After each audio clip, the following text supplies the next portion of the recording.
You're listening to Winnipeg's Classic 107. My name is Simon Rusnak. Pride is in full swing here in town, and this week, Winnipeg's own Rainbow Harmony Project joins in the festivities with their spring concert at the Canadian Museum for Human Rights titled Chasing Visions. To hear more, I'm joined by Artistic Director Brittany Melnichuk and Board President Karen Kummer, a member of the tenor section as well. Hello to you both. Hi. Hi there. Well, Brittany, we last had you on to tell us a little bit about how RHP was breaking free, a great and fun cover of a Queen classic tune.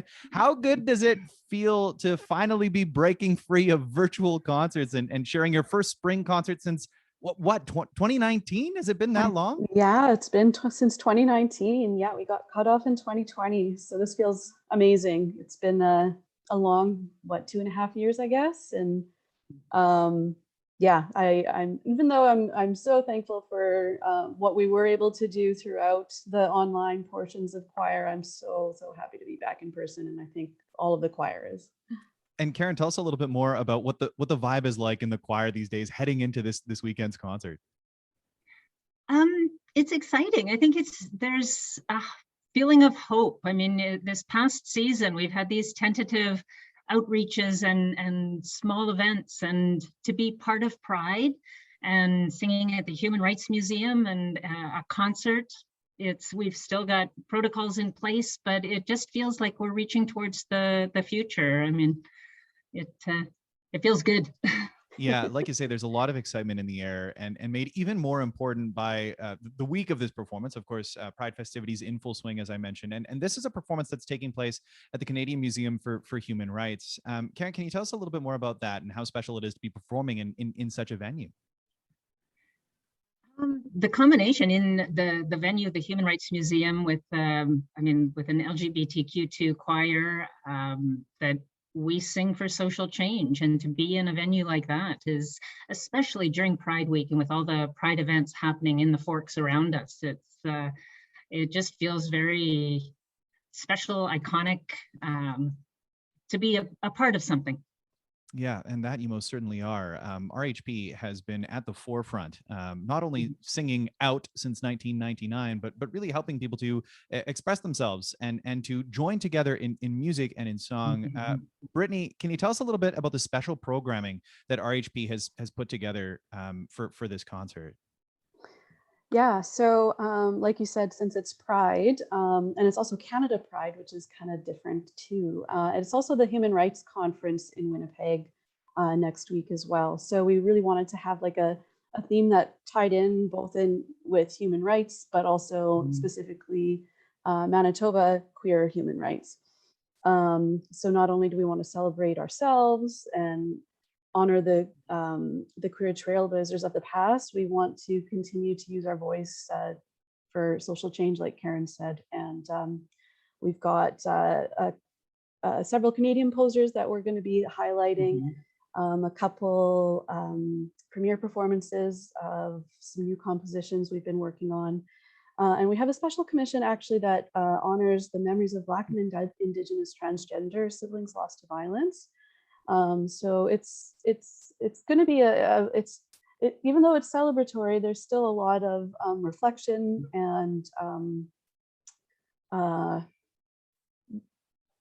just a lot of reflection and celebratory themes in the concert. Yeah, like you say, I mean, this of course a celebratory time, but also a time to acknowledge past harms. And I think that's what's very evident in this program that you put together. Can you tell us just a little bit more about that commission? Whose music is it? And tell us a little bit more about how it functions. Is it a choral work, or is there more to it? So it's a choral work written by a Black trans woman from the States. And so the piece speaks about just celebrating those lives, but also memorializing them as well. And so there are different sections of the song that speak the names out loud, and we've invited some local queer and trans vocalists to be a part of the concert. So we've sort of weaved in different ways to connect with the trans community here in Winnipeg too, and yeah, it's a really special piece. Mm. A really special piece performed in a really special place. So that's coming up Saturday, June 4th, 7:30 p.m. at the Canadian Museum for Human Rights. General admission is $20. I imagine tickets will be available at the door. I mean, I'm just thinking about all the people who are going to be around, like you say, at the Forks over the weekend, encouraging any and all to come in and take in the music, right, Karen? Yes, definitely. Now, I also want to chat briefly about, spring concerts often mark the end of something, the end of a season, but RHP has some plans heading into the summer months as well. Karen, can you tell us a little bit more about that? Well, in August, we're going to have a choir camp, a one-day camp of music where open to all ages, all people.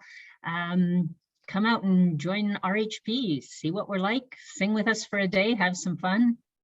Yeah, who doesn't love singing in the summer? Well, anytime really. It's not like a exclusively summer thing, obviously, but it's a wonderful opportunity to gather and to make music together. I suppose I should ask, how many singers are in RHP currently? I think we're sitting at about 35, 40 right now. Yeah. Typically before COVID, we were about 65. So we're definitely down a little bit, but always taking new members, no experience necessary. Yeah, I mean, you mentioned 35 to 40 singers is still a healthy contingent of voices. And like you Yeah. say, the more the merrier. I mean, we're kind of coming out of this thing, finding whatever a new normal is for all of us, and perhaps refinding our voices or maybe discovering them for the first time. Brittany, I also understand that there's going to be some special programming for younger voices to sing together. Is that right? Yeah, so we're very excited. We've been working behind the scenes for about a year now to get our youth choir launched. So it'll launch officially this fall in September. It'll be for queer youth between the ages of 13 and 18. Allied youth too, or questioning. Honestly, anybody is welcome. And there's no auditions, just like the regular older choir. No experience is necessary. You just want to make friends and try singing. Why was it important to you to put this initiative together? Well, we tested it out a little bit throughout in COVID. We ran a little online summer camp. We had Mhm. such a great response with the registrations for that, and the community that we already sort of started with that. And yeah, the response was just so great that we're like, well, we need to make this happen permanently and see what we can do to, get some grant money and some sponsorship to make this happen on a full-time basis. And so that's what we've done. Well, I mean, the work that y'all are doing is just so outstanding. So thank you so much for sharing. In the meantime, this Saturday, RHP first spring concert since 2019, and it's happening at the Canadian Museum for Human Rights. Karen, Brittany, thank you so much for taking the time to chat with me today. Yeah, thank you for having us. Thank you. And we'll get all the details up at classic107.com. You can find them already under the events tab. And if you want to keep tabs on Rainbow Harmony Project, rainbowharmonyproject.ca is where to go. And you can also find them on all sorts of socials.